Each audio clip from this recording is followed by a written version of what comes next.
শিক্ষা, স্বাস্থ্য এবং বেকারত্ব নিয়ে কাজ করার প্রত্যয় ব্যক্ত করেছেন নারায়ণগঞ্জ ৫ আসনে বিএনপির মনোনয়ন প্রত্যাশী বিশিষ্ট সমাজসেবক এবং আসন্ন জাতীয় সংসদ নির্বাচনে নারায়ণগঞ্জ ৫ আসনে বিএনপি থেকে মনোনয়ন প্রত্যাশী মাসুদুজ্জামান মাসুদ।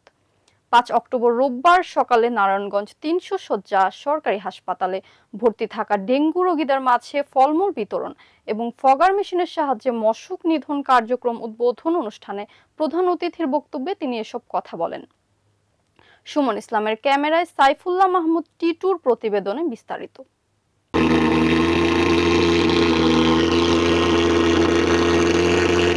সারা দেশে নারায়ণগঞ্জের সর্বত্র মহামারী আকার ধারণ করেছে ডেঙ্গু। প্রতিদিন হাসপাতালগুলোতে ভর্তি হচ্ছে এসব ডেঙ্গু আক্রান্ত রোগী সাধারণ। এমত অবস্থায় এসব রোগীদের খোঁজখবর নিতে ৫ অক্টোবর রোববার বেলা ১২টায় নারায়ণগঞ্জের খানপুর ৩০০ শয্যা সরকারি হাসপাতালে যান আসন্ন জাতীয় সংসদ নির্বাচনে নারায়ণগঞ্জ ৫ আসনে বাংলাদেশ জাতীয়তাবাদী দল বিএনপির মনোনয়ন প্রত্যাশী বিশিষ্ট শিল্পপতি ও সমাজসেবক মাসুদুজ্জামান মাসুদ। ডেঙ্গু আক্রান্ত ভর্তি রোগীদের মাঝে তিনি মাল্টা, আপেল, পেয়ারা সহ বিভিন্ন প্রকার ফলমূল বিতরণ করেন। এ সময় তার উপস্থিতিতে বিএনপি অঙ্গ সংগঠনের নেতৃবৃন্দ সহ হাসপাতালের তত্ত্বাবধায়ক ডাক্তার আবুল বাশার নারায়ণগঞ্জে একটি মেডিকেল কলেজ স্থাপন সহ স্বাস্থ্য খাতে বিভিন্ন জরুরি উন্নয়নের বিষয়গুলো তুলে ধরেন, যার জবাবে মাসুদুজ্জামান মাসুদ নারায়ণগঞ্জের শিক্ষা, স্বাস্থ্য এবং বেকারত্ব নিয়ে কাজ করার প্রত্যয় ব্যক্ত করেন। এ সময় নিজস্ব অর্থায়নে তিনি কয়েকটি ফগার মেশিনের সাহায্যে হাসপাতালের আশপাশ সহ নারায়ণগঞ্জ সদর ও বন্দরের সর্বত্র ডেঙ্গু মোকাবেলায় মশক নিধন কার্যক্রমেরও শুভ উদ্বোধন করেন।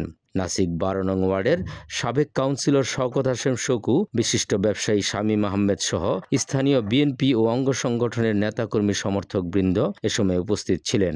ইনশাআল্লাহ আমরা যারা নারায়ণগঞ্জবাসী নেতৃবৃন্দ আছেন, নেতৃবৃন্দদের নিয়ে নেতৃবৃন্দদের নিয়ে আমরা অবশ্যই চেষ্টা করব যে আমাদের এই দাবিগুলি শিক্ষা, স্বাস্থ্য, বেকারত্ব নিয়ে আমরা অবশ্যই এগুলি নিয়ে আমরা কাজ করব।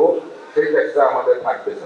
এত বড় একটা সরকারি হাসপাতাল আমরা কতটা দুর্ভাগা, এই নগরের, এই জেলার নাগরিক আমরা, ঢাকার পাশের শহর, সবচেয়ে পাশের শহর, প্লাটিলে কাউন্ট করার মেশিন আছে, কিন্তু প্লাটিলে আলাদা করার করে এটা যে ডেভেলপ হয় ওইটার মেশিন নাই। এটা হইতে পারে দুর্ভাগ্য আমাদের। তো বিশ্ববাসীদেরকে আমরা বলবো যে আপনারা একটু এগিয়ে আছেন এবং পাশাপাশি আমাদের এখানে বিএমইএ একটা বড় অর্গানাইজেশনের হেড অফিস আছে এবং চেম্বার অফ কমার্স আছে, ইয়াং মার্কেট অ্যাসোসিয়েশন আছে, তাদেরকেও আহ্বান জানাবো আপনারা একটু এগিয়ে আসেন। আপনারা এগিয়ে আসলে নারায়ণগঞ্জের মানুষকে আমরা রক্ষা করতে পারবো।